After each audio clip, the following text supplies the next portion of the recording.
Dès le 1er janvier 2026, en Belgique, toutes les entreprises assujetties à la TVA devront obligatoirement utiliser la facturation électronique structurée pour leurs échanges entre professionnels, à savoir business to business.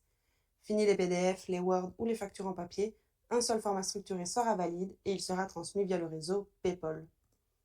Cette évolution, elle s'inscrit dans un mouvement plus large d'harmonisation européenne des pratiques afin de faciliter les échanges commerciaux transfrontaliers et de garantir des règles communes à tous les États membres. L'un des objectifs principaux est de lutter plus efficacement contre la fraude à la TVA en permettant notamment une transparence renforcée des transactions et une plus grande automatisation des contrôles. Mais développons tout ceci ensemble. Mais d'abord, PayPal, c'est quoi? Revenons un petit peu en arrière. En 2024, la facturation électronique est devenue obligatoire pour toutes les transactions B2G en Belgique, c'est-à-dire Business to Government. Elle passe par PayPal, un réseau sécurisé qui permet d'échanger automatiquement des factures, des bons de commande et des devis, directement d'un logiciel à un autre, sans perte de temps ni risque d'erreur. Aujourd'hui, nous sommes en 2025, c'est l'année pour se préparer. En tant qu'expert comptable, notre rôle est de vous accompagner en vérifiant que vos outils sont compatibles, en adaptant vos processus internes et surtout en anticipant les nouvelles obligations. Pourquoi? Parce que 2026, c'est demain. La facturation électronique, elle devient obligatoire pour le B2B. Toutes les factures entre entreprises devront passer par un format structuré, conforme aux normes européennes et via PayPal. Et en 2028, cap sur le B2C et sur la grande réforme européenne de la TVA, le projet VIDA.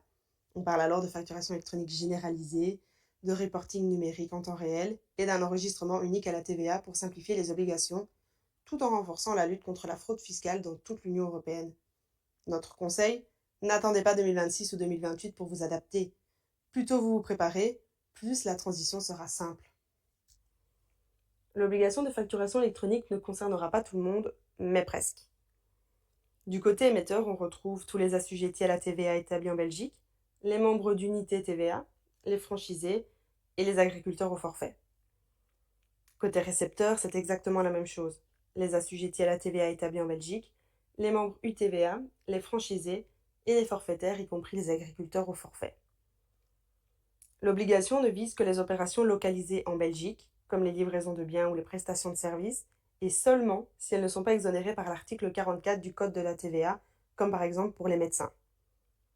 A l'inverse, ne sont pas concernées les sociétés étrangères, même si elles disposent d'un numéro de TVA belge, les assujettis exonérés de TVA par l'article 44, les entreprises en faillite et les assujettis qui n'effectuent que des opérations à 0% de TVA, comme certaines exportations. PayPal, ce n'est pas un logiciel. C'est un réseau d'échange qui relie des milliers d'entreprises et d'administrations à travers des fournisseurs de services appelés points d'accès.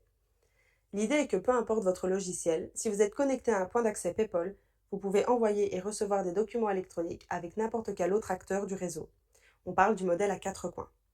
Imaginons cela en prenant l'exemple de la Poste. Vous créez votre facture via votre ERP ou logiciel de facturation pour la transmettre à votre client. Votre point d'accès reçoit, vérifie et prépare le document selon les règles PayPal. C'est comme si vous déposiez votre facture à la Poste. À partir de l'identifiant de l'entreprise, qu'on abordera un peu plus loin dans la vidéo, le réseau détermine automatiquement l'adresse technique du récepteur. Cela revient à dire que la Poste reçoit la facture, il traite l'information, détermine à qui la facture doit être transmise et la transmet. À noter également que votre point d'accès reçoit un accusé technique. Vous avez donc une preuve de dépôt et une preuve de remise. Enfin, le point d'accès du client dépose la facture dans son ERP ou logiciel de compta. Arrivé à ce stade, la facture est prête pour le rapprochement et le traitement automatique. Donc c'est comme si le facteur avait livré la facture à votre client. PayPal n'est pas un système belge ou européen, c'est un réseau mondial. Il est déjà utilisé par plus de 50 pays, dont la plupart des pays de l'Union européenne, mais aussi en Asie, en Océanie et en Amérique. À partir du 1er janvier 2026, comme vous le savez, toutes les entreprises belges assujetties à la TVA devront émettre leurs factures au format électronique structuré. Ça veut dire quoi? Concrètement, fini les simples PDF, les documents Word, les images et compagnie. Les factures devront être lisibles par des systèmes informatiques et pas seulement par l'œil humain. Et attention, il y a un format imposé, PayPal BIS 3.0. C'est la norme standardisée utilisée dans toute l'Union européenne qui garantit que votre facture pourra être lue et traitée automatiquement, peu importe le logiciel utilisé par votre client. Chaque entreprise dispose d'un identifiant unique appelé le PayPal ID qui s'obtient directement via votre point d'accès certifié. Il se compose de deux parties. Premièrement, le préfixe qui indique le pays d'origine. En Belgique, on en a deux. 0208 qui se base sur le numéro d'entreprise et 9925 qui se base sur le numéro de TVA. Ensuite, la valeur identifiant qui correspond au numéro d'entreprise ou au numéro de TVA. Par exemple, une société inscrite à la BCE avec le numéro 0123 456 789 et qui est également assujettie à la TVA aura comme PayPal ID 0208 suivi de son numéro d'entreprise ou 9925 suivi par le numéro de TVA qui n'est autre que le numéro d'entreprise précédé du BE.